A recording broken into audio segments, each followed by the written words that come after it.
Ini bukan roti biasa, karena ada cerita di baliknya. Berawal dari janji untuk pulang pas lebaran nanti. Tahun ini pulang kan? Iya Bu, Reza janji. Belum, janji sama anak di rumah. Itu. Ditambah janji beli bahan roti untuk istri. Karena... Ada doyan ya sama rotinya. Tapi pas lagi semangat kerja buat tempatin janji, hidup ada aja gebrakannya. Ayah, Jujur pas lagi pusing-pusingnya, istri bilang, tenang. Kan kita punya tabungan emas di Tring. bisa digadai buat dapetin modal buka usaha. Sampai akhirnya, Ini dia nih guys, roti yang kemarin dibawa sama Mbak Bu tadi. Ya ampun, suka kita viral. memang selama niatnya dijaga, janji pasti nemu jalannya. Ini bukan roti biasa, karena ada cerita di baliknya. Berawal dari janji untuk pulang pas lebaran nanti. Tahun ini pulang kan? Iya Bu, Reza janji. Belum, janji sama anak di rumah. Itu. Ditambah janji beli bahan roti untuk istri. Karena... Ada doyan ya sama rotinya. Tapi pas lagi semangat kerja buat tempatin janji, hidup ada aja gebrakannya. Ayah, Jujur pas lagi pusing-pusingnya, istri bilang, tenang. Kan kita punya tabungan emas di Tring. bisa digadai buat dapetin modal buka usaha. Sampai akhirnya, Ini dia nih guys, roti yang kemarin dibawa sama Mbak Bu tadi. Ya ampun, suka kita viral. memang selama niatnya dijaga, janji pasti nemu jalannya.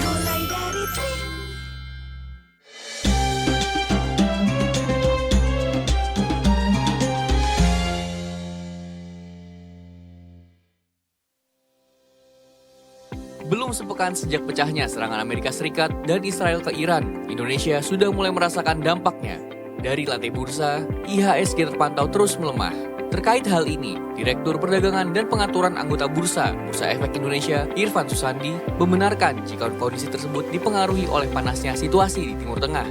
Penutupan Selat Hormuz digadang-gadang menjadi salah satu faktor pemicu gejolak pasar di Indonesia. Lalu, sejauh mana kondisi ini akan mulai terasa di level masyarakat? Bagaimana strategi mitigasi dampak perang ke level rumah tangga? Detik Sore hari ini juga akan menganalisisnya mulai dari potensi investasi emas sebagai bentuk ketahanan ekonomi keluarga, pergerakan harga saham, hingga tips jaga-jaga ketahanan finansial di masa perang. Ikuti terus informasi terbaru dan bermutu dari Detik Sore. Jangan lupa follow sosial media kita @detiksore.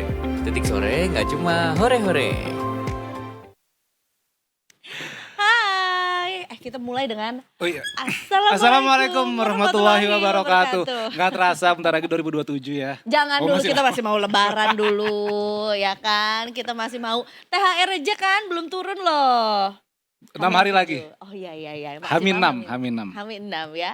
Gimana kabarnya Detikers? Mudah-mudahan puasanya masih semangat juga ya kan? Dan nggak melihat kita sebagai ini ya, es susu Milo nih kayaknya dia coklat-coklat jam Cendol. segini. Enggak sih? Cendol. Cendol tapi nggak ada yang hijau-hijaunya.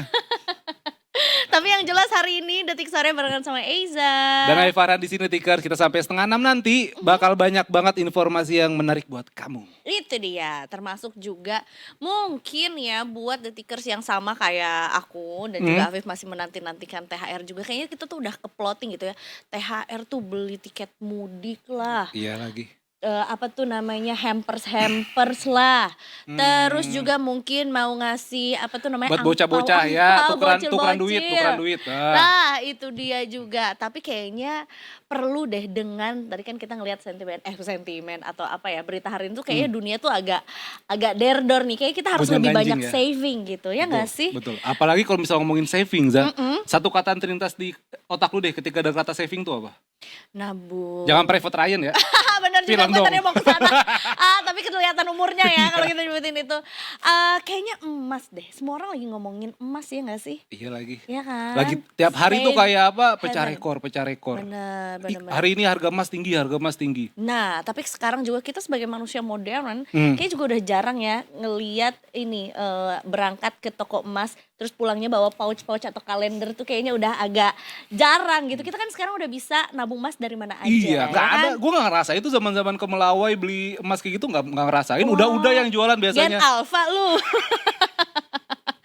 Sebagai manusia modern ya sebenarnya juga ya. Makanya sekarang nih juga ditangkap nih ya tren anak-anak sekarang atau kita lah ya yang juga hobinya nabung emas atau mau saving juga, dan tentunya juga bisa menabung emas secara digital gitu. Makanya bisa dari mana aja dan kapan aja. Nah, sekarang tentunya juga kita mau ngobrol sama Pegadaian. Nah, ada Tring nih yang kita harus PDKT juga sama Tring juga ini ya. Gimana sih sebetulnya kita bisa menabung emas dan lebih dari sekedar digital. Nah, makanya kita akan ngobrol bersama dengan Mbak Ella N. Supandi selaku manajer divisi bisnis bulian Pegadaian. Selamat sore. Selamat sore. Waalaikumsalam Waalaikumsalam. warahmatullahi Gurit wabarakatuh. banget di sini.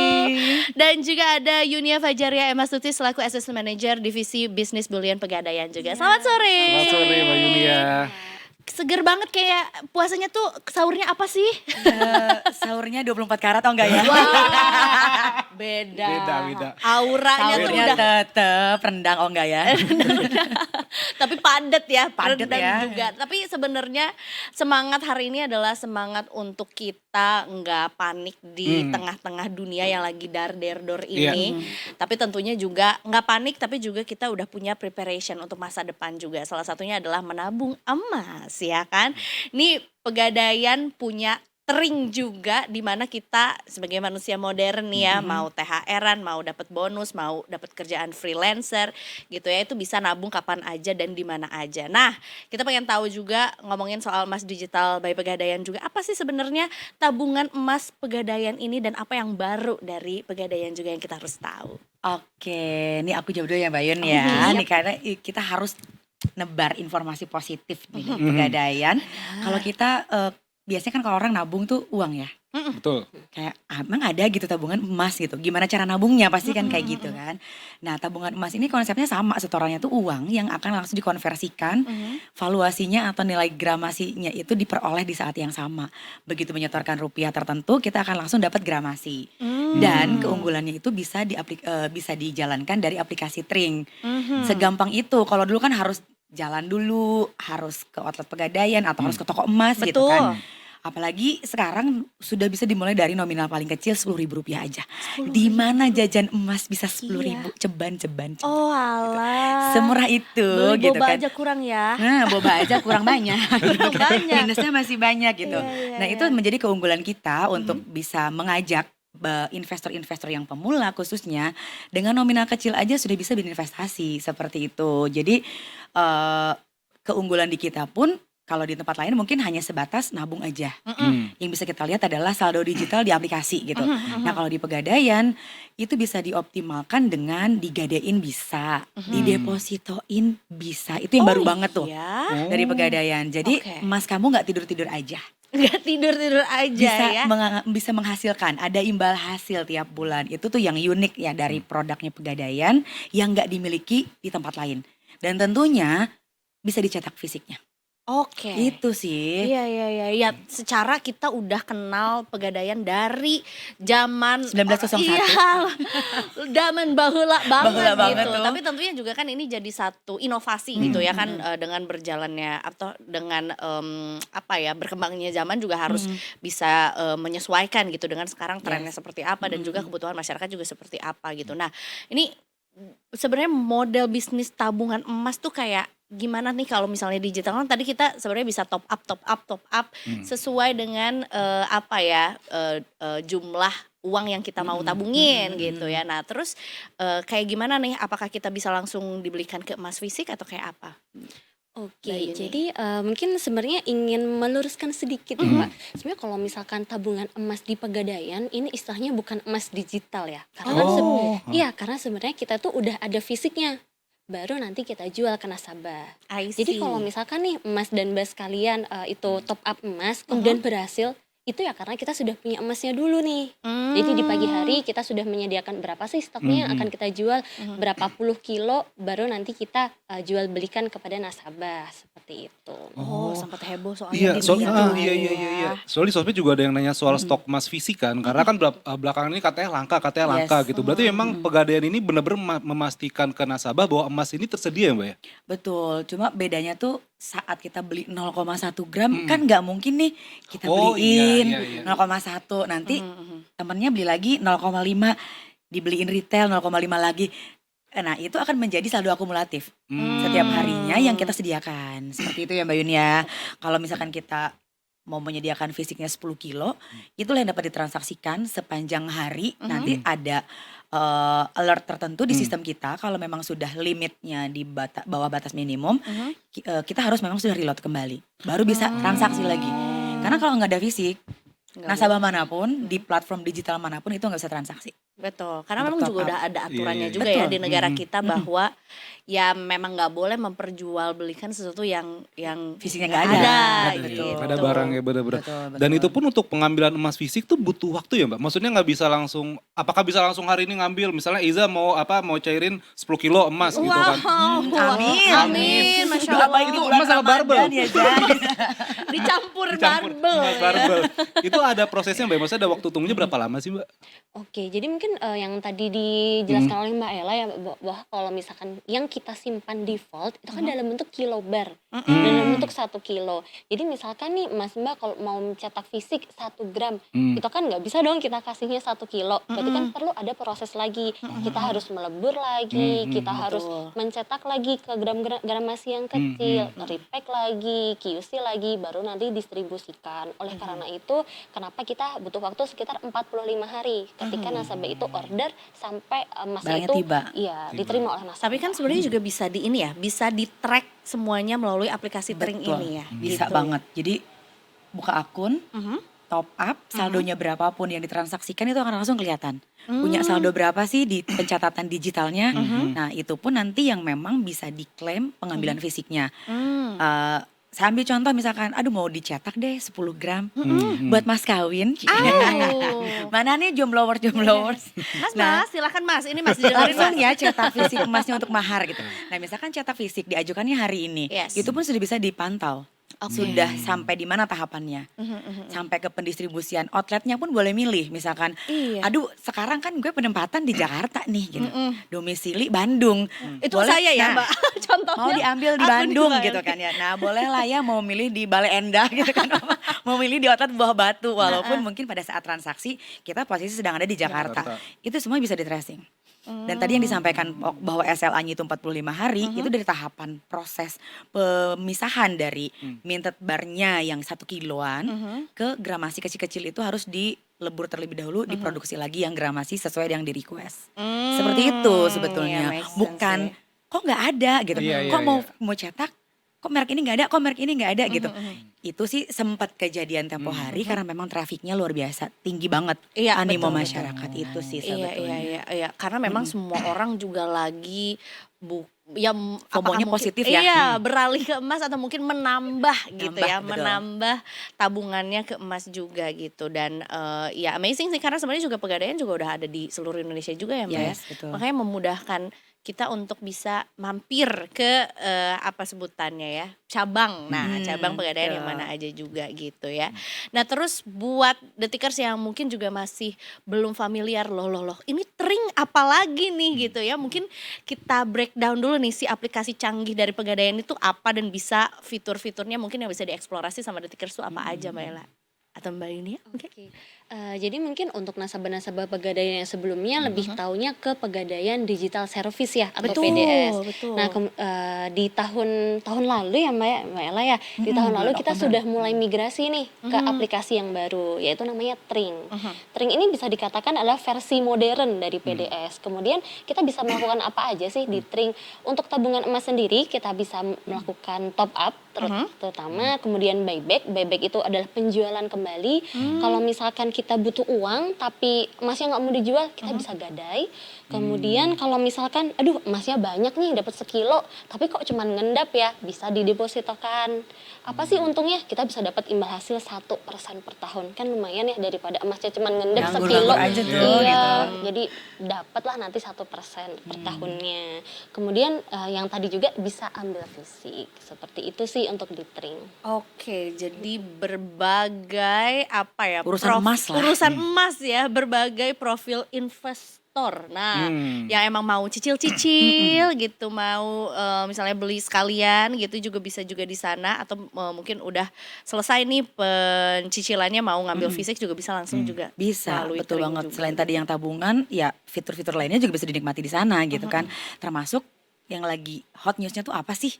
Mau lihat ada info apa sih di Tring gitu? Itu nanti akan ada semacam info terupdate, kemudian update harga emas setiap harinya. Oh yes. Itu bisa dilihat di sana juga. Jadi banyak hal yang seru yang memang bisa dilakukan dengan aplikasi Tring. Seperti itu. Jadi kalau dibilang aduh Pegadaian kayaknya jadul ya, udah kolot banget gitu.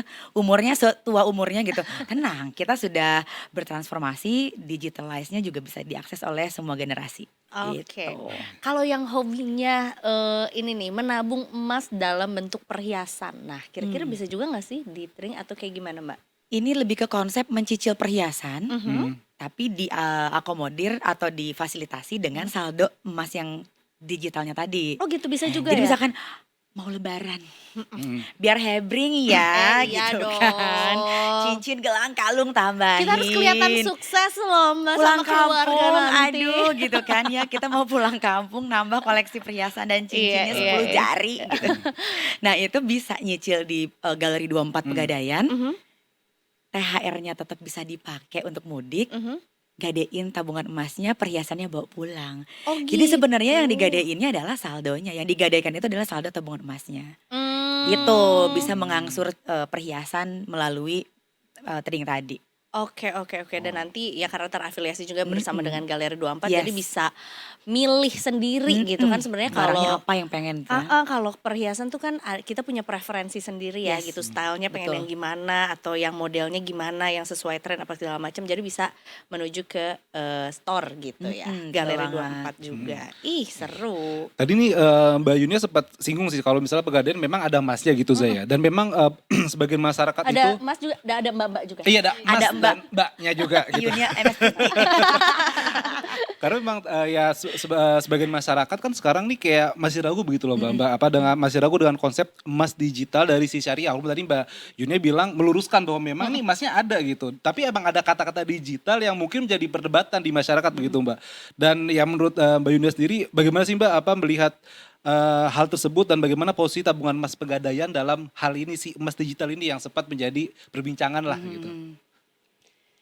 Oke, sebenarnya kalau misalkan emasnya itu kan ada ya sebenarnya Mas ya. Memang ada, memang kita simpan default dan memang 1:1. Jadi misalkan Mas dan Mbak punya emas nih, tabungan emas 1 kilo. Di kita ya ada seperti itu. Kalau misalkan makanya mau dicetak fisik pun bisa. Kemudian kalau misalkan ada pertanyaan nih, gimana sih dari sisi syariah? Nah, itu ya. Jadi karena tadi konsepnya adalah kita menyediakan stok terlebih dahulu sebelum kita jual kepada nasabah, itu ada istilahnya namanya adalah emas musya, yaitu konsep pemilikan emasnya itu kolektif. Jadi misalkan yang kita simpan default itu kan dalam bentuk 1 kilobar, 1 kilogram, tapi kan itu berarti merupakan kolektif dari simpanan beberapa nasabah. Nah itu secara syariah itu diperbolehkan. Dan juga kita sudah mendapatkan opini ya Mbak Ella, kita sudah mendapatkan opini dari Dewan Syariah di nomor 8 tahun 2018. Jadi memang secara syariah produk tabungan emas Pegadaian ini sudah sesuai dengan prinsip syariah seperti itu. Seru. Aman guys. Aman. Aman, guys. nggak cuma produknya Iya. yang di DFM dan sesuai dengan fatwa MUI, Iya. tetapi si bisnis bullion banknya itu sendiri pun sudah mengantongi dari Dewan Syariahnya, Betul. dengan sampai hafal nomor. Ya kan saking banyak banget gitu kan yang bertanya, ini gimana nih dasar hukumnya? Nah, Karena tidak semua orang kan comfort dengan transaksi konvensional. Ada yang memang lebih cenderung nyamannya bertransaksi di syariah. Itu kita secara bullion bank Pegadaian sudah dilegalkan, sudah ketentuannya di nomor 166 tahun 2026. Baru saja dirilis untuk bullion bank syariahnya. Namanya juga cantik ya, nomor 166 tahun 2026 2026 gitu. Jadi Gitu. sebenarnya gampang buat detikers juga kalau masih pengen cek and recheck lagi gitu ya, seperti apa sih sebetulnya menabung gitu ya emas secara digital dan apakah sesuai dengan fatwa atau yang diyakini sama detikers juga. Cek aja sendiri juga gitu ya. Karena sebenarnya juga negara kita juga cukup canggih ya dengan ada apa tuh namanya lembaga-lembaga yang mengawasinya juga gitu. betul. Jadi kan kalau bullion bank tuh sama OJK atau apa ya yang Betul, mengawasinya? kami Sama OJK juga kan? diawasi oleh OJK juga. Mhm, mhm. Dan tentunya tadi yang disampaikan Mbak Yunia bahwa fisik emas kita disimpan di vault atau di strong room yang memang dimiliki oleh Pegadaian. Mhm, Akses terbatas gitu kan, pengawasan 24 jam. mhm, Itulah kenapa karena kita mengelola aset berharga milik nasabah mhm. tidak bebas akses untuk bisa Mhm. mengekspos Hmm. seberapa banyak yang kita kelola. Walaupun memang saat ini kita secara total kelolaan di 19,4 ton total. Itu emas Itu semua, Mas. tabungannya saja. Itu tabungnya saja. Itu baru Belum tabungan termasuk dari aja. kelolaan emas fisik yang digadaikan atau sebagai jaminan oleh nasabah. Menarik. Itu baru yang tabungan emasnya aja. Itu pun diawasi oleh OJK, diaudit oleh pihak eksternal dan internal, dan dipastikan stok opname itu dilakukan berkala. Mhm, mhm. Jadi gak mungkin tuh ketelingsut kurang sekilo. Mhm. Dipastikan harus fisiknya sesuai dengan Sesuai. pencatatan dari rekonsiliasi data setiap harinya. Makanya Gitu. tiap hari ada updates-nya juga ya. Betul. Berapa nih hari ini yang bisa ditransaksikan Mm-mm. atau bisa di-purchase gitu ya Betul. sama Detikers juga gitu. Berarti di garis bawahnya adalah emasnya itu ada. Benar. Iya kan, ya kan Mbak? Bener. Betul. Emasnya itu ada. Mhm, mhm, mhm. Ada dan boleh diambil fisik, kita akan reload di restock aja setiap harinya kita sampai 4 kali. Oh. Jadi kalau misalkan kemarin nggak ada nih barangnya, nggak ada nih Ah. barangnya, mungkin ngehitnya itu di jam 10 pagi. Oh, lagi Oh, refresh Lagi gitu? nggak refresh. Oh. Oh iya, nanti coba lagi di jam 1. Benar. Kita akan reload lagi di jam 3 sore sambil ngabuburit nih. Hmm. Sampai jam 5 gitu kan. Aduh, nunggu beduk maghrib lama banget, ya udah deh isengnya ambil fisik cetak emas. Tapi ngomongin ngabuburit kan sebenarnya juga sekarang ada term selama ngabuburit itu adalah war takjil. Kalau sekarang war emas tuh War emas. still happening gak sih Mbak? Atau Masih. kayak gimana sih sebenarnya Masih banget, Mbak. minat Jadi masyarakat? Heeh. untuk yang nabung, Hmm. kita rata-rata transaksi per hari aja bisa di atas 20 kilo. Udah paling minimnya itu sebanyak itu. Wow, Berarti dalam hal ini adalah awareness masyarakat itu sudah mulai terbangun bahwa diversifikasi dari instrumen investasi sekarang sudah bisa bergeser ke emas juga. Anak-anak yang sekarang Gen Z juga mungkin sudah bisa memilih emas yang dulu dianggap kuno. Mungkin aduh nyokap bokap gue sih iya punya emas, tapi kok gue kayaknya males ya megang fisik gitu. Ribet nyimpennya, takut hilang, apalagi kalau butuh duit harus jalan dulu entah dijual entah digade. Nah, sekarang dengan aplikasi digital kita berbagai channel nggak cuma di Tring dan outlet kita, bahkan di perbankan kita pun sudah ada investasi emasnya Pegadaian. Itu yang memudahkan diakses oleh semua generasi, diakses oleh semua kalangan masyarakat dengan berbagai background seperti itu. I see. Segitu serunya sih. Seru ya. Seru benar, karena bisa setuju. 10 ribuan aja. Iya benar 10.000. benar. Termasuk juga ini ya ketika apa tuh namanya menabung emas di rumah kan sebenarnya juga ada resiko seperti lupa nyimpen ya kan. iya Wah, lagi. orang kayak banget kali emas aja. Tapi maksudnya ada resiko kayak gitu keselip betul, lah betul. Atau kebuang lah, itu paling sedih sih. Ih, sedih Kadang banget iya, kebuang. apa Kan nggak nggak mau gede ya, kelihatan. kecil kan, gitu. Ya, benar. Keselip lah at Keselip least lah. gitu ya. Dan sekarang dengan apa tuh namanya bisa menabung secara digital meminimalisir resiko itu dan kayaknya apa menabung emas tuh resikonya minim ya dibandingkan dengan apa instrumen investasi lainnya gitu Mbak. Iya nggak sih? Betul Mbak Yuni ya, yang kita rasakan ya selama ini dengan Tring semuanya mudah. Selama kita memang menjaga nih gadget punya kita sendiri, Yes. PIN-nya, OTP-nya. Tidak pernah menyerahkan OTP kepada pihak manapun dan PIN hanya kita yang mengetahui. Oke. Itu pasti lebih secure juga dan pastinya kita nggak perlu nyewa brankas. Oh iya, benar Punya benar. sendiri. Iya. Dan kita agak ini juga ya, maksudnya berangkas tuh kadang-kadang kepikirannya kayak kalau udah punya berapa banyak gitu ya, Iya, baru boleh punya deh, lah. baru berangkas Nyawa ya tuh Mbak ya. Yun, nunggu kita punya 3 kilo dulu ya. Amin. Kita ini apa PT-PT apa ya? PT untuk apa nih menabung. kita nih gitu kan. Ya, tapi tetap aja 3 kilo itu tidak akan pernah terjadi tanpa dimulai 0,1 gramnya dulu Nah, say. Gitu kan. itu dia. Iya. Tapi Iya. berarti profil orangnya kan kadang kita harus ngecek dulu ya. Kita tuh tipe investor atau hobi yang suka berinvestasi kayak apa. Kayaknya berinvestasi emas tuh buat semua orang ya Mbak Ella ya. Semua kalangan nih. Semua kalangan. Betul. Kebetulan kalau saya kan mulai kerja di tahun 2019 ya. Jadi masih umur berapa ya? Aduh, 20. 20-an ya. Kita juga masih semester 7 ya Kak ya. Gue pulang sekolah. Belum punya KTP dong. Dia mau compare masa kerja nih kayaknya. Bella masuk tahun berapa? Gimana Mbak Yun? Alhamdulillah ya dari mulai umur 20-an itu sudah mulai melek investasi. Jadi sebenarnya kalau untuk investasi itu kan banyak ya jenis-jenisnya, mau invest di mana, mau di saham, mau di kripto, mau di apapun lah. Jadi memang emas ini menurut kita ya sebagai salah satu safe haven lah, bisa dikatakan seperti itu. Karena memang jarang ya nilainya itu turun, justru yang kejadian kan naik gitu. Oleh karena itu juga orang-orang sekarang pada FOMO kan ya, pada invest naik, aduh Nyobain beli, gitu beli, kan. Kepo aja dulu gitu ya Mbak. Sampai tering kita bludak usernya sampai 6 juta. Wow. 6 juta. Di 3 bulan pertama. Launch renaming ya. Karena kan ini sebelumnya Pegadaian Digital Services ya kan. Kemudian sekarang jadi Tring yang ngakses tuh banyak banget. Kita sih happy ya karena semua orang berarti lebih aware lagi, lebih wah enak nih ada instrumen lainnya. Walaupun mungkin mereka sudah sangat terbiasa dengan investasi saham, obligasi, kemudian di bentuk lainnya gitu kan. Nah, kalau ini mereka tuh juga rajin mengakses ke Tring ini, terlepas untuk ngecek harga emas, ngecek portofolio, termasuk juga untuk top up. Makanya kayak ini generasi-generasi DI Unia.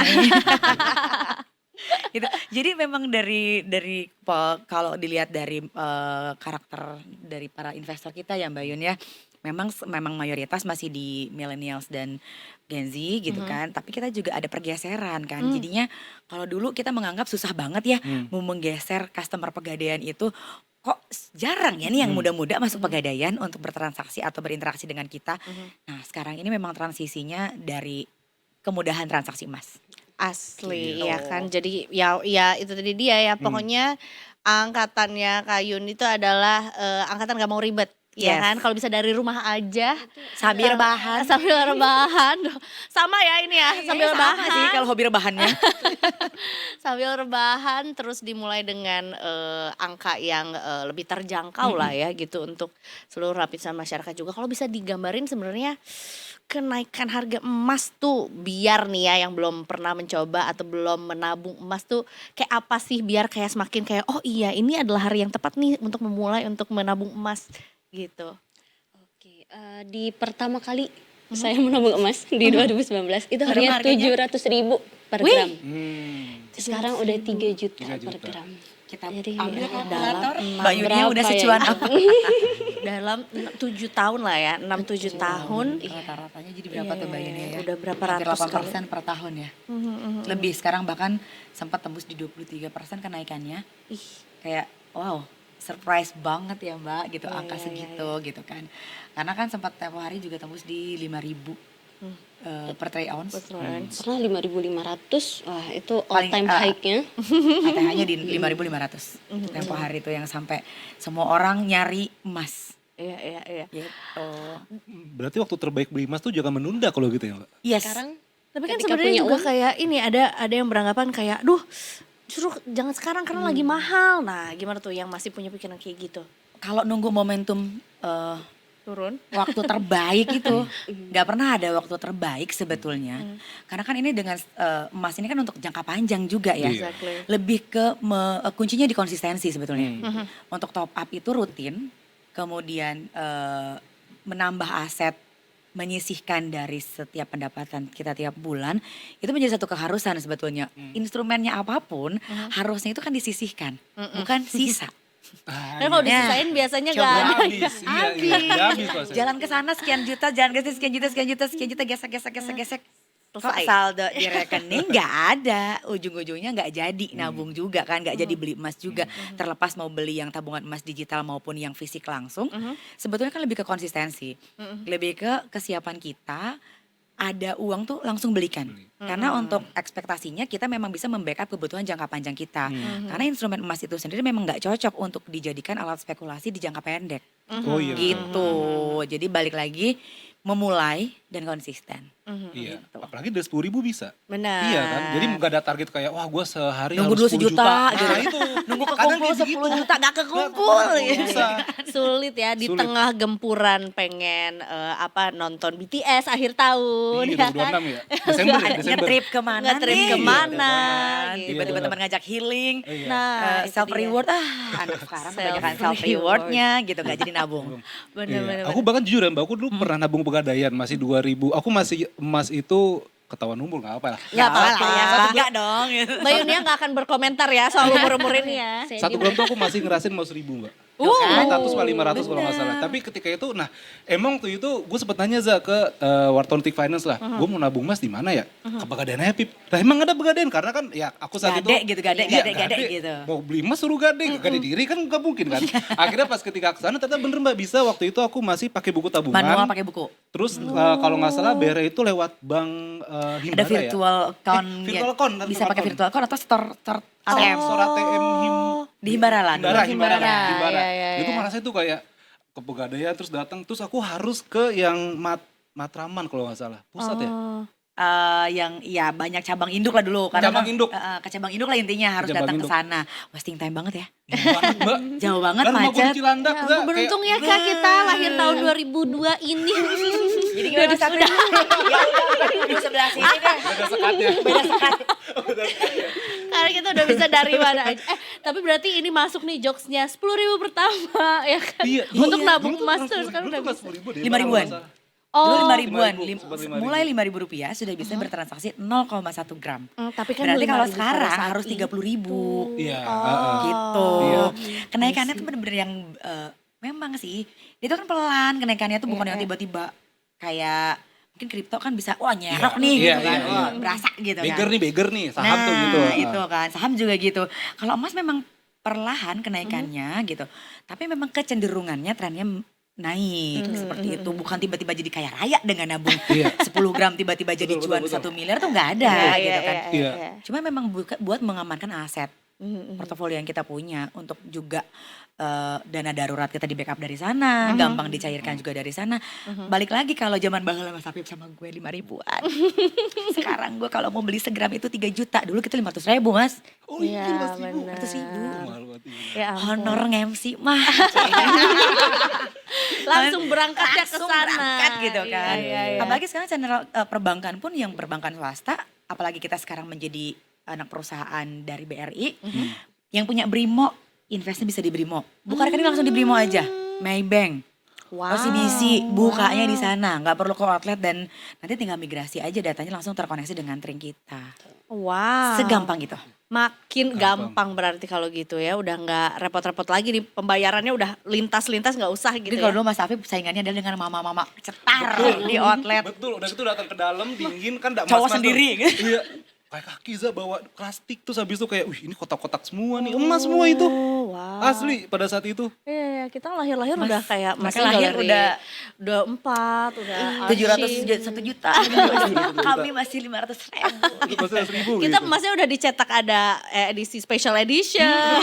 Udah deket kotak doang ya Mas ya. Yang apa Ada retro-retro. Disney, yang Ada kemudian Disney. ada yang seriesnya Harry Potter. Potter, iya. Iya, sekarang Mickey lebaran. Mouse, kita lebaran. HUT Special RI, greeting tuh. kita mah udah seru. Itu yang mau kita infoin tuh sama semua yang nonton kita hari ini, semua nasabah Pegadaian, nggak perlu worry, nggak perlu nyari yang license-nya LBMA. Yang warna-warni itu juga emasnya tuh SNI, purity 94 kali. Sorry Mbak, LBMA tuh gimana maksudnya? Untuk certified-nya kan itu internasional yang bisa ditransaksikan di luar negeri. Ah. Balik lagi nih, kita tuh seberapa sering sih Bayun ke luar negeri. Jangan-jangan pas ditanya, ada kebutuhan untuk ke luar negeri ya, harus nyari yang license-nya LBMA gitu kan. Ternyata paspor juga nggak punya. Iya kan kalau sejauh-jauhnya kita main mah ke Melawai mah udah pakai yang SNI aja gitu Yes, kan. yes, Jadi biar semua orang tuh teredukasi bahwa brand yang beredar dipastikan yang sudah SNI, purity-nya 4 kali, termasuk di Tring pun kan ada yang Pegadaian digital dari Galeri 24. Mereknya Galeri 24 by Pegadaian. Mbak Yunia mungkin preferensinya mau yang merah putih, nasionalis banget gitu kan. Ada yang Lotus Archie, aku mau yang bentuk lain, yang Disney boleh nggak ambil visinya yang Disney atau yang UBS, itu boleh banget. Jadi nggak perlu yang punya fanatisme dengan satu brand aja. Jadi begitu nanti, oh stoknya lagi nggak ada, nggak jadi dong Mbak Yunia. dapat mahar. Nggak jadi nikah. Jangan ya. dong. Iya. SNI nggak apa-apa. SNI nggak apa-apa kok. Saya menerima yang SNI. Benar-benar tinggal di scan aja kan ada QR-nya juga Betul. di belakangnya gitu ya. Seperti itu. Oke, anyways terima kasih banyak, seru banget ngobrol hari Kok ini. cepet Mbak Yun? War takjilnya nggak sampai 30 menit. Oh udah mau bukber ya ini ya? Kita mau war emas. Justru kita udah mau war ini sekarang. Kalau war tuh dari sekarang. Dari gitu sekarang ya. nih, ngehit dari sekarang nih. Bener ya udah kalau gitu. Apalagi mungkin kita wajib tahu download sekarang mungkin Tringnya. Download dari sekarang aplikasi Tring di Play Store maupun di App Store-nya. Semua orang bisa akses, segampang itu. Cobain dulu dan mulai dari nominal paling kecil. Mbak Yunia pasti mau negesin lagi. Emasnya 1:1. Di tempat lain mungkin sama, bisa beli juga recehan, bisa akumulasi saldo digital. Tapi ada nggak fasilitas ambil fisiknya? Nah, Itu harus dimulai. Pegadaian bisa memunculkan fitur ambil fisik karena kami punya keandalan untuk menyediakan fisiknya. Gitu. Jadi mulai dari gram masih terkecil, konsisten. Tolong ya Mas Afif, jangan sisa, sisihkan dan fokus untuk tujuan jangka panjang. Betul. Jadi yang belum pada turun THR-nya jangan sedih, jangan gundah, jangan Kita gulana. tungguin say. Langsung tuh ya menuju Ringnya ke- di download dulu aja sebelum THR cair. Itu dia ya, karena udah bisa mulai bertransaksi atau beli emas dari Rp10.000 aja gitu. Betul. Detikers, ya. Oke, sekali lagi terima kasih banyak udah mampir ke kita. Terima Banyak, kasih. banyak, Masih banyak. detik sore. Makasih Urusan banyak. emas jadi mudah mulai dari Tring. Tring. Mulai dari Tring aja. Jarinya gitu. 3 ya. Oh iya. Oh 3 Oh, Tring, ternyata udah. dikasih Cuan. ekstra cuan. Cuan. Itu dia, ya.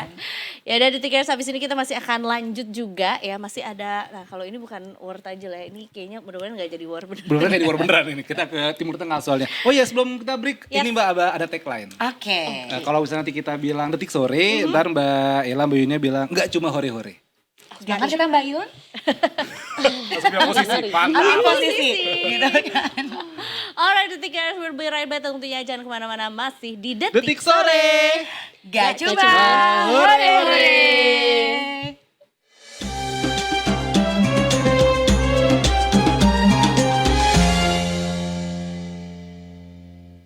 Ini bukan roti biasa, karena ada cerita di baliknya. Berawal dari janji untuk pulang pas lebaran nanti. Tahun ini pulang kan? Iya Bu, Reza janji. Belum, janji sama anak di rumah. Itu. Ditambah janji beli bahan roti untuk istri. Karena... Ada doyan ya sama rotinya. Tapi pas lagi semangat kerja buat tepatin janji, hidup ada aja gebrakannya. Ayah, Jujur pas lagi pusing-pusingnya, istri bilang, tenang. Kan kita punya tabungan emas di Tring. bisa digadai buat dapetin modal buka usaha. Sampai akhirnya... Ini dia nih guys, roti yang kemarin dibawa sama Mbak gue dari Padang. Ya ampun, suka kita viral. Memang, selama niatnya dijaga, janji pasti nemu jalannya. Ini bukan roti biasa, karena ada cerita di baliknya. Berawal dari janji untuk pulang pas lebaran nanti. Tahun ini pulang kan? Iya Bu, Reza janji. Belum, janji sama anak di rumah. Itu. Ditambah janji beli bahan roti untuk istri.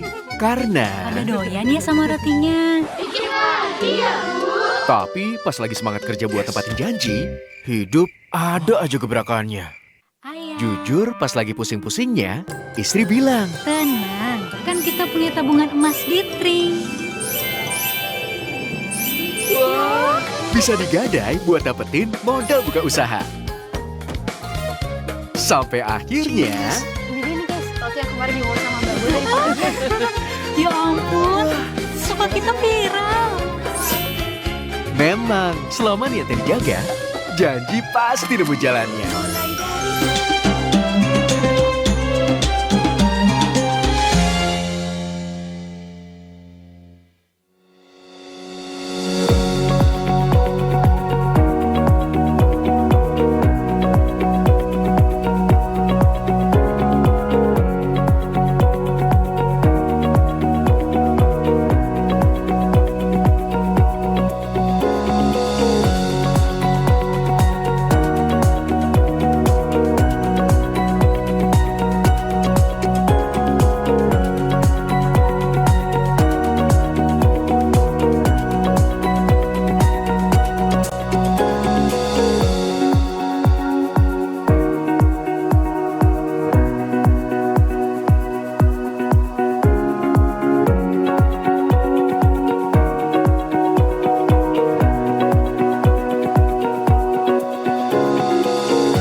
welcome back to Detik Sore. Enggak cuma hore-hore.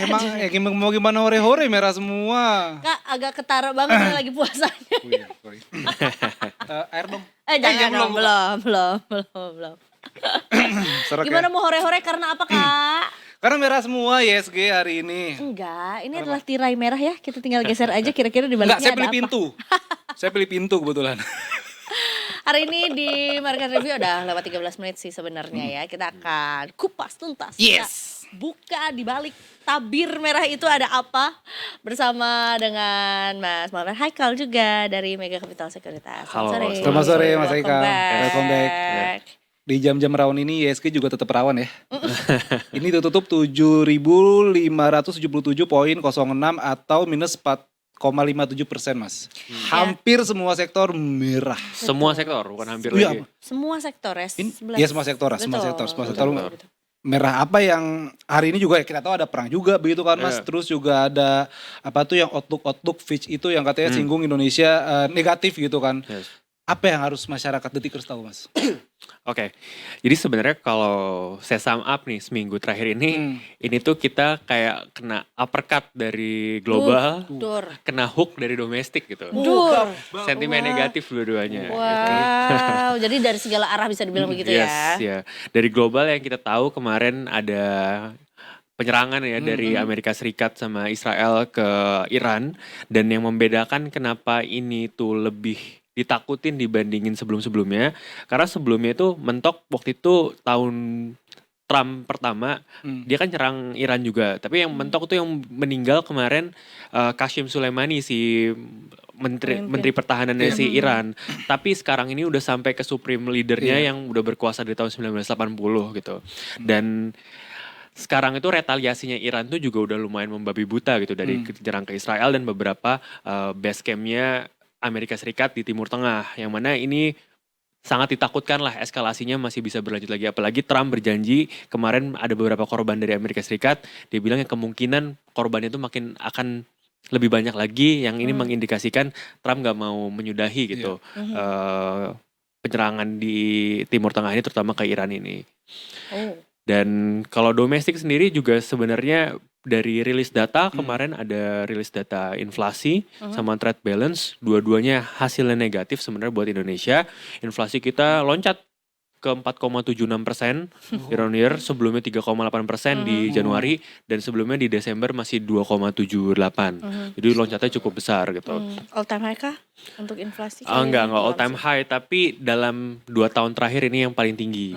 Tapi salah satu alasannya selain gara-gara ada seasonality effect dari bulan Ramadan, ini ada dari low base sebenarnya. Jadi kemarin bulan Februari sama Januari di 2025 ini kan pemerintah melakukan tarif diskon listrik gitu kan.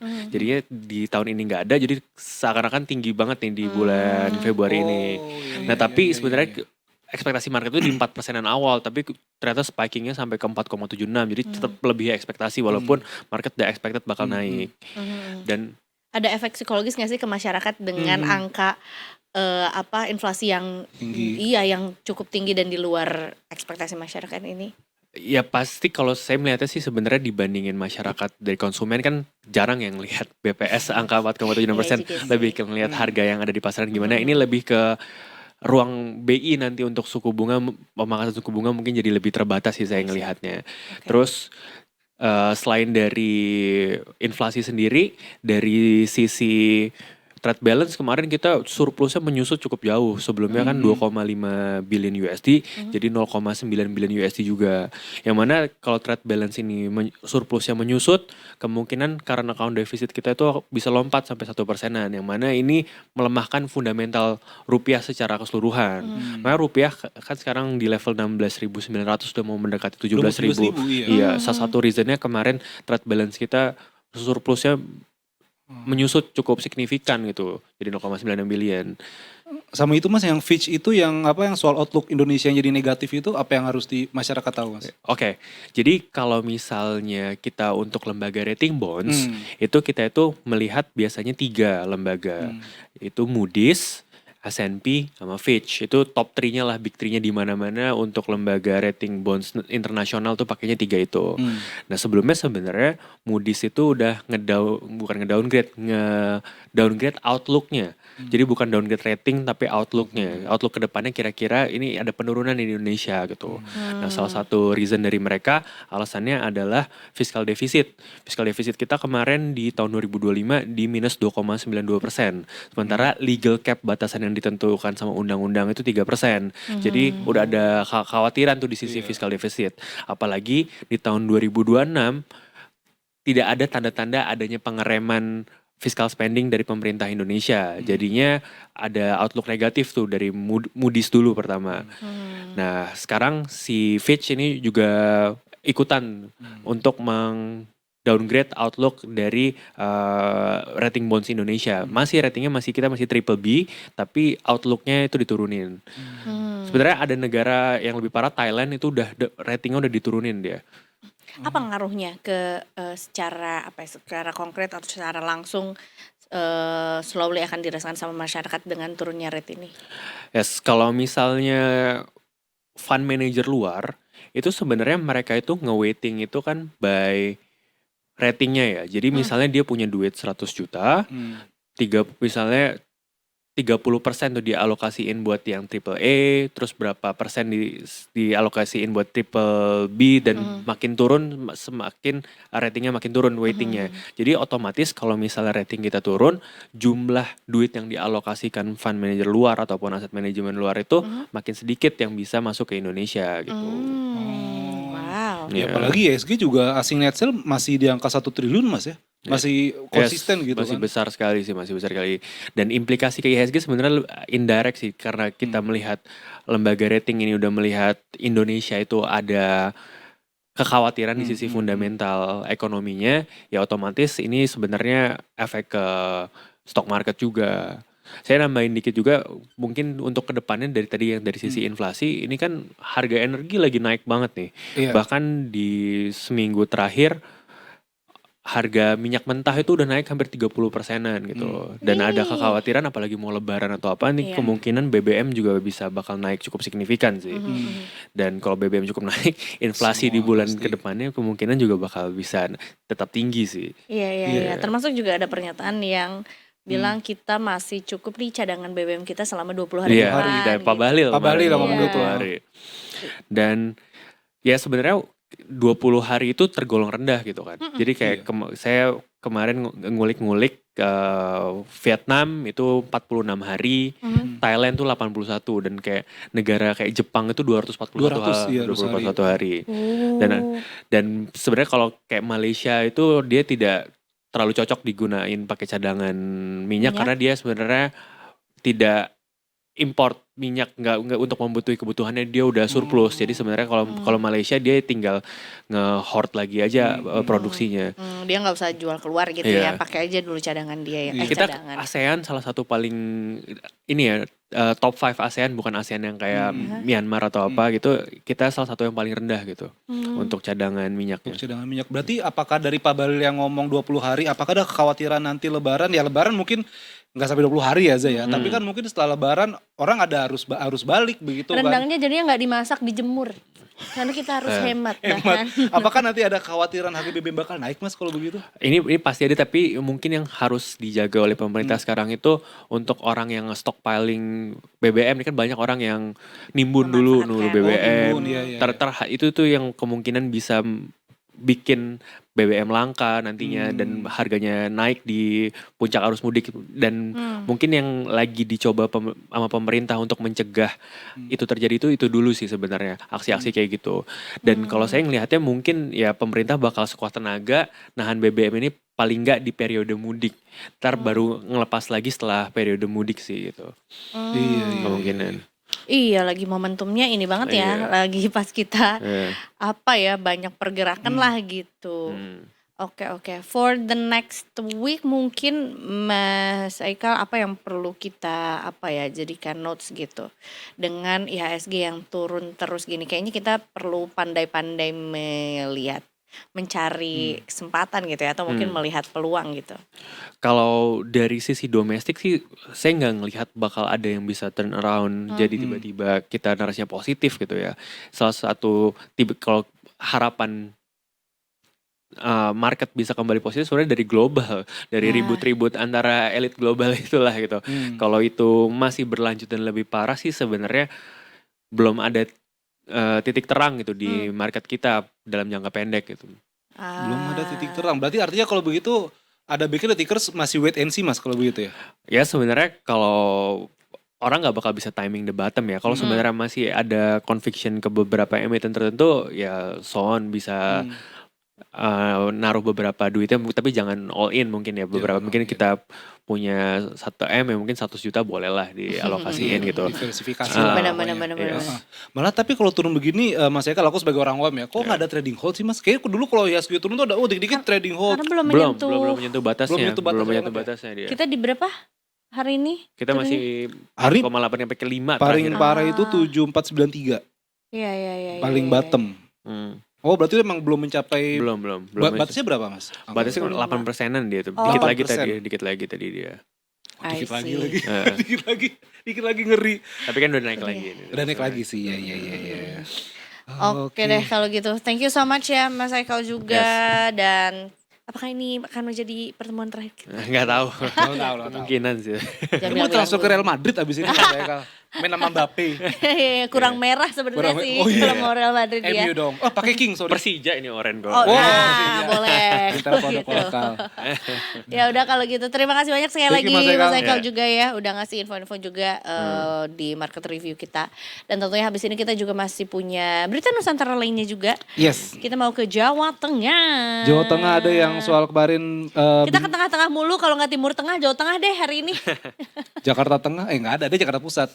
Jakpus, masa Jakteng, ya kan nggak ada kan. Udah tinggal jangan kemana-mana, habis kita balik lagi pokoknya sampai 5:30 nanti, sampai kamu buka puasa, deket-deket buka puasa lah. Tetap di Detik Sore, Nggak nggak cuma hore-hore. Batuk.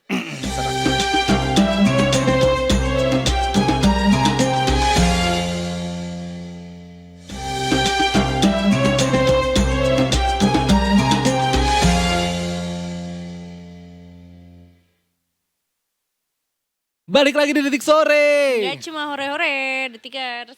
Selain juga memang kita memberitakan dari yang Timur Tengah, ini juga di Jawa Tengah juga nggak kalah bikin ini ya cukup mellow sedih juga gitu ya. Karena ada sebuah kejadian atau fenomena alam juga yang menelan korban gitu. Detikers kalau misalnya tadi sama sih aku tuh hari ini merasa membuka hari dengan hujan. Walaupun hujannya sebenarnya dari kemarin tapi tadi subuh tuh habis sahur tuh hujan ya kan, dan cukup lama tuh hujannya juga. Beberapa hari terakhir malah Za. Benar. Iya sih, seminggu terakhir tuh paling panas 2-3 hari habis itu hujan. Terus panas dan lagi. Katanya BMKG juga bilang kalau ada bibit siklon yang cuaca ekstrim tuh bakal datang lagi. Nah, ini baru lagi ke pelajaran kita waktu ngobrol sama BMKG beberapa waktu lalu ya. Soal si bibit siklon ini juga. Tapi kalau di Jawa Tengah ini justru hujan ini juga membawa membawa debris atau membawa muatan-muatan ya dari lahar juga gitu yang akhirnya juga turun ke salah satu ya dekat ke pemukiman warga dan akhirnya menewaskan 3 orang masyarakat di sana, 3 orang warga di sana juga gitu. Nah, kita pengen tahu juga mengenai banjir lahar hujan. Ini yang terjadi di Sungai Senowo, Magelang lebih tepatnya. Makanya kita cari tahu lebih lanjut lagi seperti apa fenomena alam ini, dan kita sudah terhubung juga dengan jurnalis Detik Jateng, ada Mas Eko Susanto. Mas Eko, selamat sore. Mas Eko. Selamat sore, Alfred dan Eca. Selamat sore, Mas Eko lagi di mana ini? Sepertinya lagi di pendopo di kantor, apa di mana nih Mas Eko? Di belakangnya ada perahu karet sepertinya. Iya. Baik Detikers, saya laporkan saya berada di pendopo kantor BPBD Kabupaten Magelang. Itu Afif dan Eca. Baik, melaporkan langsung dari Magelang berarti ya. Dan ini salah satu yang kita mau cari tahu juga adalah mengenai hulu Sungai Senowo yang membawa atau membawa banjir lahar hujan gitu. Nah, kita pengen tahu dulu banjir lahar hujan ini tuh apa dan apa sih sebetulnya penyebabnya? Karena kayaknya untuk kita yang tinggal di Jakarta nih Jarang dengar. Iya, jarang tahu gitu mengenai hal ini. Ya, baik. Selamat sore. Saya sampaikan bahwa kemarin pada hari Selasa sekitar pukul 15.30 terjadi banjir lahar hujan. Nah, yang perlu diketahui juga bahwa banjir lahar hujan itu adalah banjir yang membawa material vulkanik, tapi karena sudah terjadi bertahun-tahun dan yang terbawa itu karena hujan. Jadi itu yang disebut dengan banjir lahar hujan. Karena di puncak Merapi terjadi hujan dengan intensitas yang tinggi, kemudian membawa material vulkanik itu sudah berupa batuan ataupun pasir yang terbawa karena hujan itu. Itu yang disebut dengan lahar hujan. Kemudian ada yang istilah lain yaitu banjir lahar dingin. Nah, kalau banjir lahar dingin itu adalah banjir berupa vulkanik, material vulkanik yang baru saja terjadi. Artinya terjadi letusan, erupsi, kemudian terjadi banjir dan material erupsinya masih terbawa gitu. Dan biasanya kalau banjir lahar dingin itu masih material vulkaniknya masih panas, baik itu berupa bebatuan maupun abunya masih panas. Kalau yang terjadi kemarin itu adalah banjir lahar dingin karena material yang dibawa itu sudah beberapa tahun yang lalu yang tidak diketahui kapan itu, dan mereka terbawa karena intensitas hujan yang tinggi dan mengalir di Sungai Senowo yang itu berhulu di Merapi. Begitu perbedaannya antara banjir lahar hujan dengan banjir lahar dingin. Baik, Mas Eko, ini kan seperti diketahui di Sungai Senowo ini berhulu di Gunung Merapi, Magelang. Sejauh ini sudah 3 orang tewas, kemudian ada juga yang hilang. Apakah ada kondisi wilayah-wilayah lain yang berdampak begitu, Mas Eko? Karena kita tahu Gunung Merapi kan ini ada beberapa pemukiman kan di sana ya, Mas? Ya, baik. Memang waktu kejadian itu ada menimbulkan korban ya. Waktu kejadian pertama saat kejadian itu ada 1 korban yang ditemukan meninggal dunia, terus kemudian kan dilaporkan ada 4 orang yang hilang. Nah, pada hari tadi dilakukan pencarian oleh tim SAR gabungan, itu mereka menemukan 2 orang yang ditemukan dalam kondisi meninggal dunia. Mereka itu berada di aliran sungai karena untuk melakukan pekerjaan mencari pasir itu apa itu. Halo, gitu. Iya. Jadi ini jauh dari pemukiman masih di aliran sungai dan tidak berdampak sampai pada pemukiman warga. Begitu. Baik, berarti ini aku sebetulnya agak mundur sedikit juga pertanyaannya mengenai material yang akhirnya terbawa gitu ya dengan si lahar dingin ini atau hujan lahar ini juga. Maksudnya banjir lahar ini. Dimana sebetulnya ini adalah material yang kemarin sempat erupsi gitu ya di Gunung Merapi juga gitu, dan akhirnya seperti apa Mas gambaran dari si material yang turunnya ini berupa bebatuan besarkah atau seperti apa, kok efeknya dampaknya cukup ekstrim juga nih, Mas Eko? Karena ini kan sudah terjadi mungkin erupsi yang beberapa kali yang tahun yang lalu sudah diketahui. Mereka kan menumpuk itu. Nah, ketika terjadi intensitas hujan yang tinggi di puncak, material itu terbawa. Material yang terbawa itu berupa pasir dan bebatuan. Itu. Nah, dan kalau waktu kemarin kejadian itu kondisi airnya keruh. Jadi langsung air dengan air, membawa air dengan materialnya itu ya pasir dan bebatuan batu itu yang dibawa oleh banjir lahar hujan itu. Cukup deras juga ya Mas, ini dari video yang sedang ditampilkan cukup seperti apa ya banjirnya cukup berarus gitu. Ya, memang cukup karena hujannya dengan intensitas yang tinggi juga. Iya. Itu di sepanjang aliran sungai Nowo sampai di bawah ya seperti itu. Mas Eko mungkin mau berpindah ke tempat yang agak terang nih, agak cukup Oke, gelap soalnya. gelap ya. Iya, iya, Gelap. iya, silakan. Dan ya sekaligus juga ingin bertanya berarti cukup ini juga ya, besar juga ya jangkauan atau luasan yang daerah yang terdampak Dampak. dari banjir lahar ini juga. Seperti apa proses evakuasi atau mungkin juga apakah ada daerah yang akhirnya aksesibilitasnya terputus atau seperti apa Mas di sana? Ya, saya gini, karena kemarin itu kan terjadi hujan yang sangat deras sekali ya. Kalau banjir lahar, banjir hujannya itu dampaknya cuma hanya di sungai sepanjang Sungai Senawa saja gitu. Hanya membawa material pasir dan bebatuan. Namun karena kemarin itu terjadi hujan yang deras juga, ada juga bencana tanah longsor yang terjadi di Kabupaten Magelang dan itu kebetulan juga masih berada di sekitar lereng Merapi juga.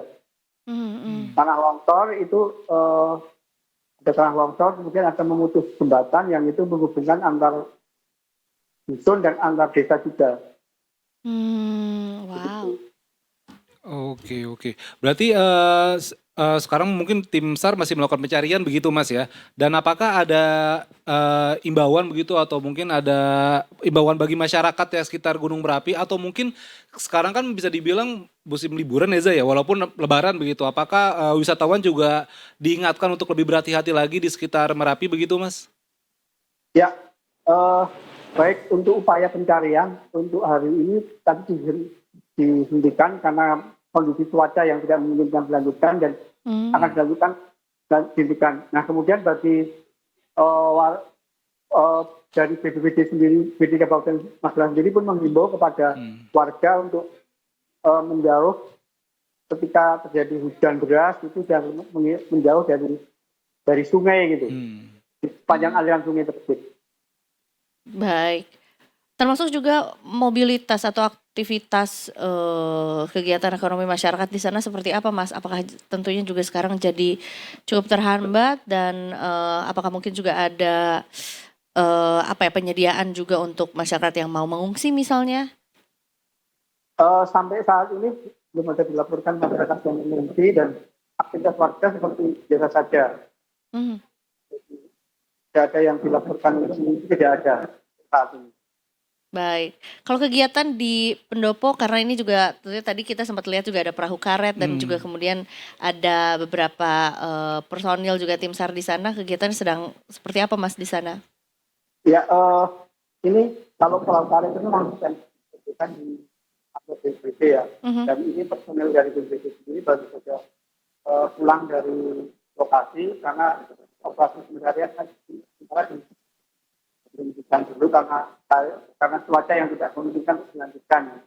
Nanti pasti hal yang tidak diinginkan.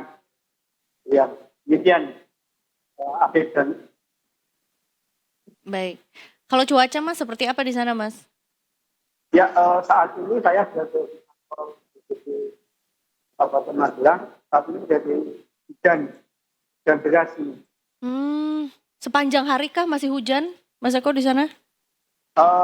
Tadi habis doa asar itu mulai turun hujan. Baik kalau gitu stay safe ya. Aman-aman aja mudah-mudahan juga tidak meluas gitu dan segera berakhir juga ya, namanya kalau cuaca sih sebetulnya juga nggak bisa nggak bisa ditebak juga gitu, tapi mudah-mudahan tidak ada korban jiwa yang bertambah juga di sana gitu Mas Eko. Terima kasih banyak Mas Eko informasinya Mas, selamat bertugas kembali. Terima kasih, selamat sore kembali buat Afid dan kita. Terima kasih Mas Eko. Terima kasih Mas Eko, selamat sore. Selamat sore. Itu tadi dia Detikers Magelang, Jawa Tengah juga ya, mengenai banjir lahar hujan yang sebetulnya materialnya itu ya, material vulkaniknya juga dari erupsi kemarin di Gunung Semeru. Merapi. Di Merapi. Dia kan yang ada lumpur tadi kan, makanya kan lumpurnya banyak terus ada batu-batu sedimen segala macam. Batu-batu juga gitu ya. Jadi Semoga dicek aman-aman kembali mungkin buat Detikers yang memang sekarang namanya lagi musim liburan juga kata Afif, atau lagi mau Mudik. mudik juga gitu, dicek kembali kondisi apa tuh namanya cuaca di tempat tujuan ataupun juga tempat-tempat yang dilalui. Terus juga dicek juga jalanan-jalanan yang mau dilaluinya, apakah sebetulnya ada akses yang berubah karena adanya perubahan cuaca atau mungkin juga fenomena alam tertentu ya kan. Terutama mungkin yang juga jalannya nggak lewat jalan tol tuh gitu kan, jalur biasa misalnya tetap harus dicek lagi Alternatif gitu. termasuk cuaca juga Detikers dicek juga di sana begitu kan. Termasuk ya kalau misalnya mau mudik baca-baca berita juga, tahu-tahu ada update terbaru begitu kan. Atau ya ya update dari mana aja lah. Terutama belakangan ini update dari Timur Tengah, Za. Weh, Timur Tengah yang masih memanas ya kan. duh deg-degan gue.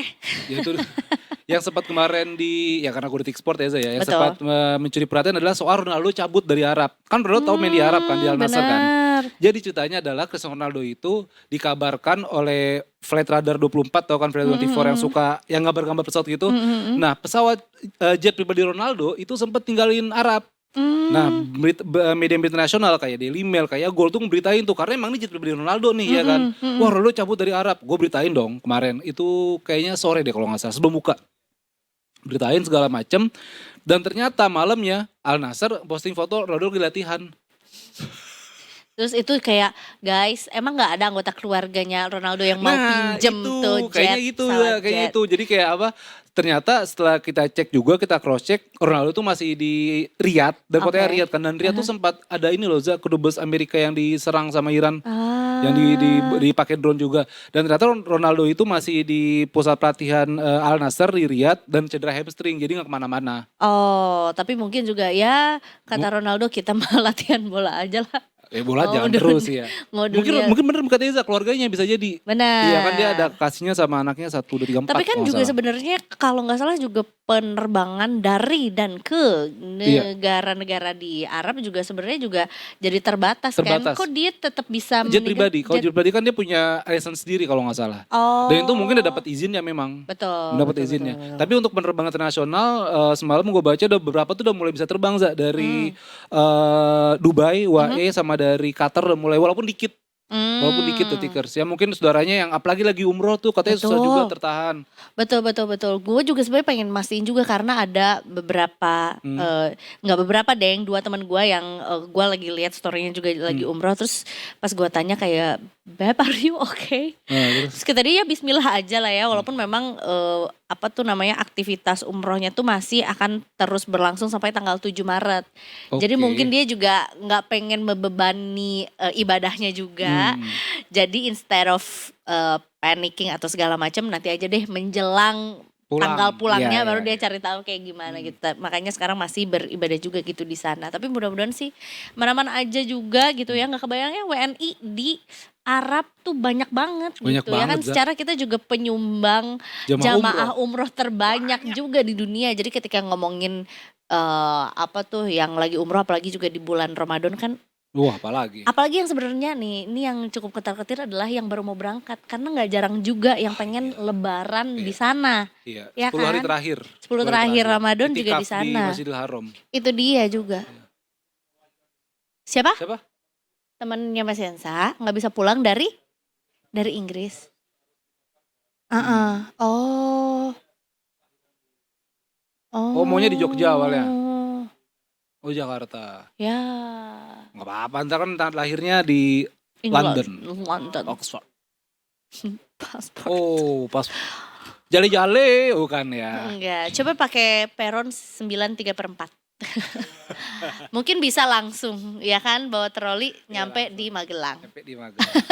Sama Harry Potter. Bener juga ya. Ini ngomong-ngomong soal perjalanan juga Detikers ya. Ada satu informasi juga. Apa? Tenang aja. Gue mah Kita mah gak bisa digocek. good safe, iyalah. Buat Detikers yang mau mudik, terutama mudiknya pakai pesawat dan menuju ke bandara. Nah, ada Transjakarta yang sudah menyiapkan rute teranyar Blok M Bandara Suta. Jadi habis ngemaca langsung mudik. Oh iya lagi. Iya, tapi Iya, kalau iya, itu iya. ngebaca habis buka puasa ya. Ya semua pasar langsung mudik berarti. Tapi kalau bawa maca untuk misalnya mudiknya ke Makassar, cair sih. Udah cair. Nggak ada tukang. Udah jadi maco dia. Udah laki banget Dia ya. laki banget udah kuat. Jadi ini udah diinformasikan juga ya bahwa Transjakarta udah menambah rute layanan menuju Bandara Suta dari Blok M, dan rute tersebut beroperasi sebelum Lebaran. Ini kita belum juga cek sih ya per tanggal berapanya. Tapi yang jelas bisa dicek juga secara berkala karena tentunya juga biar bisa mengurangi lah kepadatan jalan betul. raya juga, since banyak juga yang mau mudik, dan juga ternyata juga mudik menggunakan pesawat juga jadi salah satu moda transportasi favorit orang Indonesia juga kalau mudik gitu. Makanya sebenarnya pasti arus perjalanan menuju ke Bandara Soekarno-Hatta tuh pasti meningkat juga. Nah, ini dipecah lah. Dipermudah juga dengan adanya Transjakarta Blok M Soekarno-Hatta. Ya kan? Yoi. Dan yang paling penting jenis bis yang melayani di rute ini tuh bis yang lantai rendah atau low entry. Bismillahirrahmanirrahim. Bismillahirrahmanirrahim. Bukan. Bukan, ini bis lantai rendah yang memudahkan penumpang saat angkat barang Bawa bawaan. Kan apa? Transjakarta ada yang tinggi Koper. banget kan. Oh iya benar. Yang tinggi lah, yang P13 tuh kan tinggi Benar. banget. Kan nggak mungkin diangkat. kayak Double gitu. decker? Double decker, betul. Double digit ya. Double digit. Itu lumayan kalau double digit ya. Oke, sekarang kita beralih juga ke NCMC Polri. Iya, sudah ada Brigadir Ade Cynthia di sana. Yang sudah siap untuk melaporkan kondisi lalu lintas sore hari ini. Selamat sore, Brigadir Ade. Selamat sore, Afif dan Eza. Halo, selamat sore, dan tentunya juga sudah siap dengan laporan sore hari ini. Silakan. Baik, terima kasih Afif dan Eza. Selamat sore Detikers, dengan saya Brigadir Ade Cynthia hadir untuk menginformasikan arus lalu lintas terkini melalui pantauan CCTV Korlantas Polri. Dan langsung saja CCTV pertama, kita menuju ke kawasan Jembatan Layang Mampang, Jakarta Selatan. Arus lalu lintas pada sore hari ini dapat kita lihat bersama. Dari jalur flyover Tendean menuju ke arah Pancoran terpantau adanya kepadatan di kawasan ini, serta di jalur tol dalam kota dari kedua arahnya juga terpantau padat. Hal ini terjadi dikarenakan bertepatan dengan jam pulang perkantoran. Oleh karena itu kami menghimbau bagi pengendara untuk tetap bersabar, dan bagi pengendara yang melintasi jalur arteri kami menghimbau untuk cek kembali plat nomor kendaraan Anda untuk disesuaikan dengan peraturan ganjil genap. Selanjutnya kita bergeser menuju ke kawasan Simpang Tomang, Jakarta Barat. Arus lalu lintas pada sore hari ini dari exit tol Tangerang yang akan menuju ke arah Harmoni terpantau ramai lancar. Begitupun dari arah Cawang yang akan menuju ke arah Grogol juga terpantau kondusif lancar, dan terlihat perlambatan kecepatan kendaraan terjadi hanya menjelang traffic light. Selepas traffic light kendaraan dapat melaju dengan kecepatan normal. Dan kami ucapkan terima kasih bagi pengendara yang telah berhenti di belakang garis stop saat lampu merah, dikarenakan ada hak pejalan kaki di depan garis stop. Dan yang terakhir kita menuju ke kawasan Mall Citowaru, Surabaya, Jawa Timur. Arus lalu lintas dari arah Sidoarjo yang akan menuju ke arah Surabaya melalui Jalan Ahmad Yani terpantau kondusif lancar. Terlihat kecepatan kendaraan dapat melaju dengan kisaran kecepatan 50 hingga 60 km per jam. Dan kami menghimbau bagi pengendara mengingat kondisi kawasan ini berdekatan dengan posisi mall. Harap bagi para pengendara antisipasi banyaknya kendaraan yang keluar masuk di sekitaran area tersebut. Dan demikian informasi yang dapat kami sampaikan, dan bagi Anda yang ingin mendapatkan informasi tentang kondisi arus lalu lintas terkini, Anda dapat menghubungi call center kami di 1500669 atau dapat melalui SMS center di 9119. Stop pelanggaran, stop kecelakaan, keselamatan untuk kemanusiaan, Indonesia tertib dan salam presisi. Demikian Brigadir Ade Cynthia melaporkan, selanjutnya kembali kepada Afif dan Eza di studio. Baik. Terima kasih banyak Brigadir Ade informasinya. Kayaknya jalanan udah mulai sepi ya? Apa udah mulai curi-curi star buat mudik ya? Curi-curi pandang mungkin lebih tepatnya. Tapi yang jelas kalau jam-jam segini udah pasti rame untuk menuju War Takjil yang ada. Gue penasaran banget War Takjil itu di Ben Hill. Oh Di iya, Ben Hill, oh itu banyak, itu Kota banyak, itu banyak, Edo. itu banyak. Malah kita dari server sebelah ya dapat Iya. informasi. Ada War Takjil di sana, kita malah Ya. belum Kok Brigadir tahu. Ade ikutan war takjil juga nggak nih?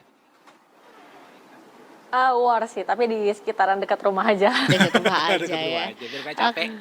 Oke deh kalau gitu terima Terima kasih banyak Brigadir Ade banyak. Cynthia informasinya. Selamat sore. Oke, Selamat terima sore. kasih. Selamat berpuasa. Terima kasih. Semoga semakin semangat karena sudah menjelang jam berbuka puasa juga. Belum sih?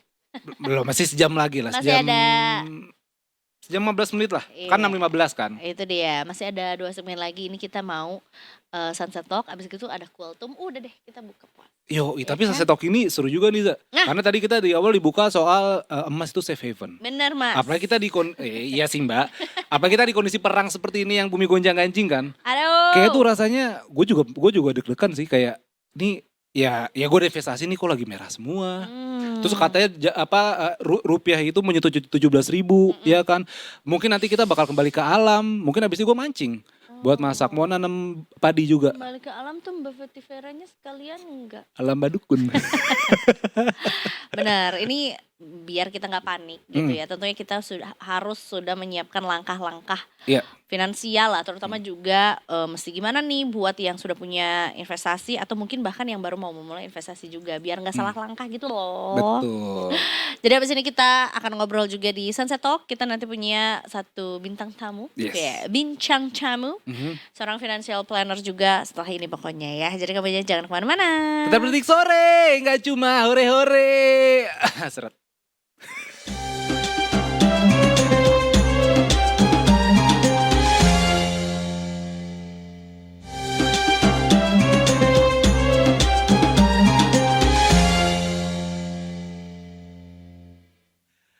Welcome back di Detik Sore. Enggak cuma ore-ore, semangat banget nih yang udah punya tajil. Oh iya sih. Ya, Ada dengar-dengar tuh tajil apa? ini punya cendol Elizabeth seratu-ratunya. Cendol tuh. Elizabeth seratu-ratunya. Tapi ya kalau misalnya ngomongin Elizabeth nggak ada hubungannya sama Elizabeth sih. Tiba-tiba kasih Elizabeth. Di Nggak kondisi ada. perang kayak gini tadi kita udah janjikan Detikers juga. Kita Sunset Talk mau ngomongin ya soal menjaga finansial di kondisi perang. Betul. Memang namanya ya kondisi perang ini kan gak bisa ditebak ya Za. Apalagi berapa belakangan ini tiba-tiba Donald Trump nyerang Iran, udah tuh balas-balasan segala macem. Ya akhirnya ya korbannya juga para investor Za. Itu Khususnya dia. di pasar modal kan, di saham segala macam begitu. Karena ya portonya merah lagi. Betul. Dari kemarin udah enak nih. Kan kita ISG tuh kemarin sempat 9.000 malah ya kan. Walaupun ya sempat turun lah 8.000 tapi lagi sideways lagi enak. Tiba-tiba ada ini bolongan emang.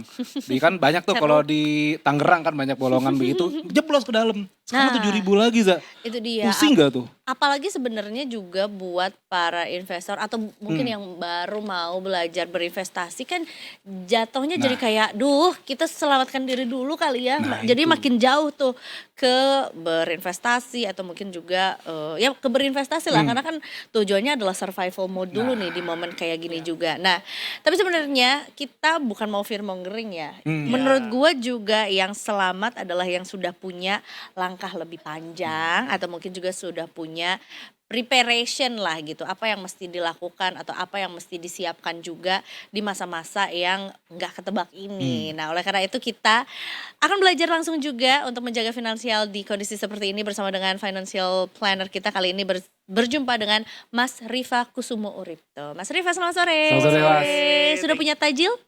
Belum nih, kita cari bareng ya.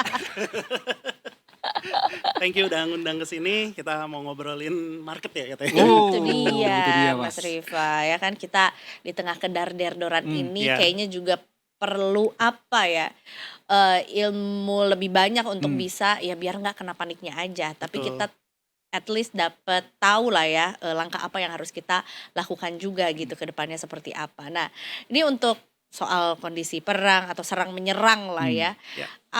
Sebagai investor retail atau mungkin juga yang baru belajar berinvestasi juga terutama di saham, apa yang perlu kita waspadai atau mungkin kita perlu take notes dulu? Yang sekarang kita perlu take note ini menarik ya di market yang volatil ini gak cuman konflik itu sendiri ya, tapi kita juga mesti waspadai terkait dampak turunannya dari konflik ini kan akan mempengaruhi harga komoditas, harga energi.